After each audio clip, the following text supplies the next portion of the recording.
खबर बस्ती से सामने आ रही है। बस्ती पहुंचे जेपीसी के अध्यक्ष व बीजेपी सांसद जगदंबिका पाल ने मुर्शिदाबाद की घटना को लेकर तीखी प्रतिक्रिया दी। उन्होंने कहा कि यह घटना बेहद दुर्भाग्यपूर्ण है, जहां हिंदू समुदाय के लोग पलायन को मजबूर हो रहे हैं। उन्होंने बताया कि किस तरह पुलिस की मौजूदगी में भीड़ एक हिंदू परिवार पर हमला कर पिता पुत्र की हत्या कर दी गई और 16 पुलिसकर्मियों को घायल करा।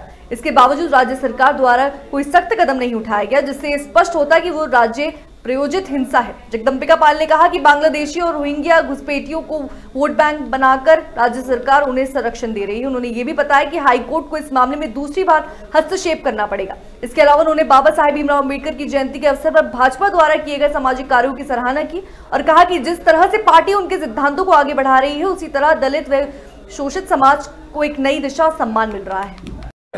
मुझे लगता है जो आज़ादी के 70 सालों में कांग्रेस यूपीए की सरकार हो या किसी की हो, उन्होंने अभी तक नहीं किया था।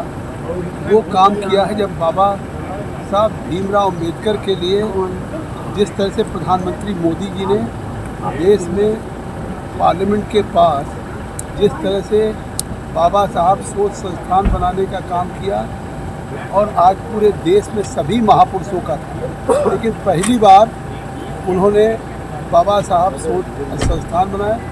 आज उत्तर प्रदेश के मुख्यमंत्री योगी आदित्यनाथ जी ने भी कल श्रद्धांजलि देते हुए कहा कि उत्तर प्रदेश में भी बाबा साहब को जैसे प्रधानमंत्री जी ने बनाया है, एक सांस्कृतिक केंद्र बनेगा जहां बाबा साहब पे शोध होगा और बाबा साहब से जुड़े हुए 5 स्थान, चाहे उनका जन्म स्थान महू हो, चाहे उन्होंने पढ़ाई लंदन में किया हो, चाहे दीक्षा नागपुर में लिया हो, चाहे वकालत मुंबई में किया हो,